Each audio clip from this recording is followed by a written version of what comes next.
High dear ஒரு வண்டினா சாதாரண மனுஷன் கூட ஏறி உட்காந்து ஓட்டுற மாதிரி இருக்கணும். ஆனா இந்த வண்டி ஒரு அசாதாரண மனுஷன் கூட ஏறி உட்காந்து ஓட்ட முடியாத போல அந்த மாதிரி ஒரு ப்ரொடக்ஷன் கொடுத்திருக்க கம்பெனி எது? நம்ம ஹீரோ. அப்பேற்பட்ட வண்டி என்ன வண்டின்னு கேக்குறீங்களா? Hero X pulse 200 4V bro. இதுல ரெண்டு வெர்ஷனா இருக்கு, ஒன்னு ஸ்டாண்டர்டு இன்னொன்னு ப்ரோ. இதுல என்ன அப்பேற்பட்ட டிஃபரன்ஷியேட் இருக்குன்னு சொல்லி கேட்டீங்கன்னா அதுல மேஜரான டிஃபரன்ஷியேட்டே ஸ்டிக்கரிங் தான். ஸ்டிக்கரிங்கை மட்டும் ஒட்டி ரெண்டு வண்டின்னு ஆக்கிட்டாங்கோ அப்படின்னு நினைக்காதீங்க. இதில் சின்ன சின்ன டிஃபரன்ஷியேட்டும் இருக்கு. அடுத்தது பார்த்தீங்கன்னா வண்டியோட ஹைட்டு தான். ப்ரோவை பொறுத்த வரைக்கும் செம ஹைட்டு. டாலர் ரைடு கூட ஏறி ஓட்டுறதுக்கு ஸ்டூல் தேவை தான். அப்பேற்பட்ட வண்டி தான் ப்ரோ வெர்ஷனு. ஆனால் ஸ்டாண்டர்ட் வெர்ஷனை பொறுத்த வரைக்கும் பரவாயில்ல. ஆனால் ஷார்ட்டர் ரைடு கொஞ்சம் திணறுவாங்க. சரி, இது ஒரு ஏடி வண்டியாக கொடுத்துருக்காங்களே, இது பர்ஃபெக்டான ஒரு ஏடி வண்டியான்னு கேட்டிங்க அப்படின்னா விண்டு ஸ்க்ரீனை பொறுத்த வரைக்கும் ப்ரோ வெர்ஷனில் கொஞ்சம் பெருசாக கொடுத்துருக்கிறாப்புல பில்டப் பண்ணியிருக்காங்க. பட் என்னையை பொறுத்த வரைக்கும் ரெண்டு வண்டியிலையும் சேமாக தான் இருக்கிறாப்புல இருக்குது. ஒன்றும் பெரிய டிஃப்ரென்ஷியேட் தெரியல. இண்டிகேட்டரை பொறுத்த வரைக்கும் ரெண்டு வண்டியிலையும் ஹேலோஜன் பல்பு தான் போட்டிருக்காங்க. ஏன்டா ஒரு எல்இடி போட்டிருக்கலாம்லே. ஆனால் ஹெட்லைட்டை பொறுத்த வரைக்கும் ஒரு எல்இடி செட்டப் கொடுத்துருக்காங்க.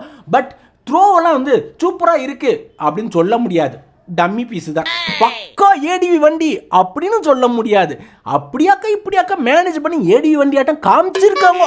ரெண்டுத்திலையும் டெலிஸ்கோபிக் ஃபோக்கஸ் தான் யூஸ் பண்ணியிருக்காங்க. பட் ப்ரோ வெர்ஷனை பொறுத்த வரைக்கும் அதை அட்ஜஸ்ட்மெண்ட் பண்ணுறாப்புல கொடுத்துருக்காங்க. சாஃப்ட்வேருக்கு தேவைன்னா சாஃப்ட்வேர், ஹார்டருக்கு வேணா ஹார்டர். பட் ஸ்டாண்டர்ட் வெர்ஷனில் அது கிடையாது.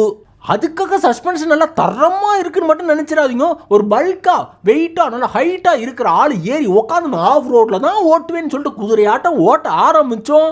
நிச்சயமாக சஸ்பென்ஷன் புட்டுக்கும். அந்த மாதிரி குவாலிட்டி தான். காசுக்கேற்ற தோசை தான்.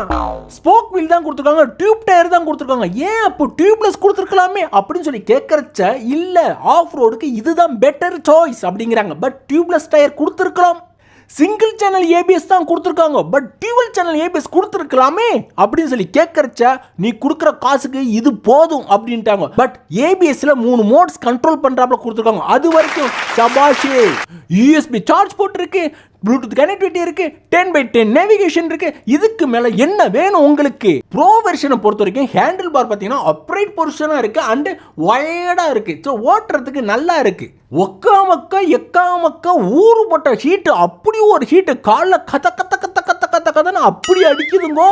200cc கிக்கரோட வர்றது அப்படிங்கிறது ரொம்ப சந்தோஷமான விஷயம் தான். அது இந்த வண்டியில பூர்த்தி பண்ணி வச்சிருக்காங்க. ஆயில் கூல்டு தான் ரெண்டு வண்டியிலும். ரெண்டு வண்டிக்கு இன்ஜினில் பெரிய மேஜர் டிஃபரன்ஷியேட் கொடுத்துருக்காங்க. என்னன்னு சொல்லி கேட்குறீங்களா?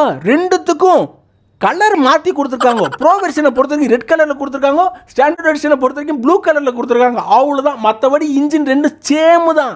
ஸ்டாண்டர்டை பொறுத்த வரைக்கும் 220mm கிரவுண்ட் கிளியரன்ஸ் கொடுத்துருக்காங்க. ஆனால் ப்ரோ வெர்ஷனை பொறுத்த வரைக்கும் 270mm கிரவுண்ட் கிளியரன்ஸ் கொடுத்துருக்காங்க.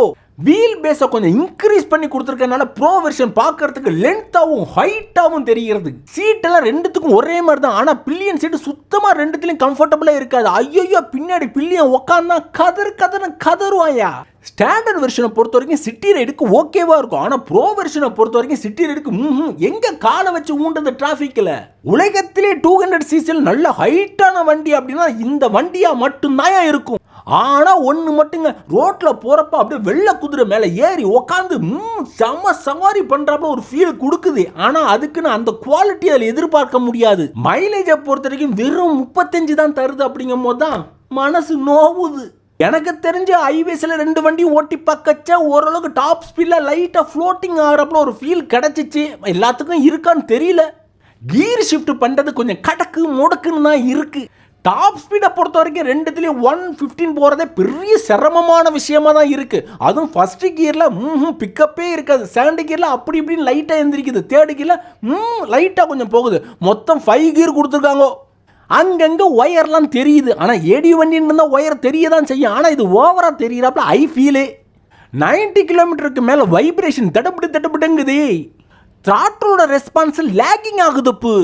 கீர் இண்டிகேட்டர்லாம் ஸ்லோவாக தான் சேஞ்ச் ஆகுது. ஏதோ ப்ராப்ளமாக இருக்குமோ? ஏதோ நானும் பேருக்கு ஆஃப் ரோடு வண்டி ஒன்று வச்சிருக்கேன்னு வேணா காட்டிக்கலாம்.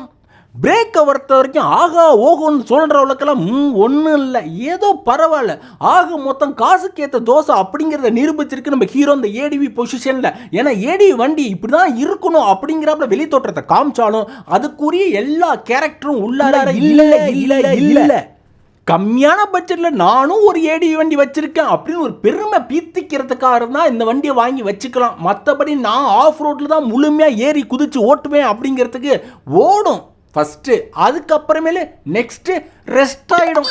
முறையான ஏடிவி வண்டி வேணும் அப்படின்னா இதுக்கு நிறையா ஆப்ஷன்ஸ் இருக்குது. அந்த மாதிரி கொஞ்சம் செலவு பண்ணி அந்த மாதிரி வண்டியை சூஸ் பண்ணுறது பெட்ரு. இல்லை என்கிட்டலாம் பட்ஜெட் கம்மியாக தான் இருக்குது அப்படின்னா இதை நீங்கள் வாங்கி வச்சுக்கலாம். பட் முழுமையான கேரக்டராக ஏடிவி வண்டி ப்ரெசென்ட் பண்ணாது. ஓகே டிஆர்எஃப், நெக்ஸ்ட் வீடியோவில் அடுத்த வண்டியை புட்டு வைக்கலாம். Bye bye.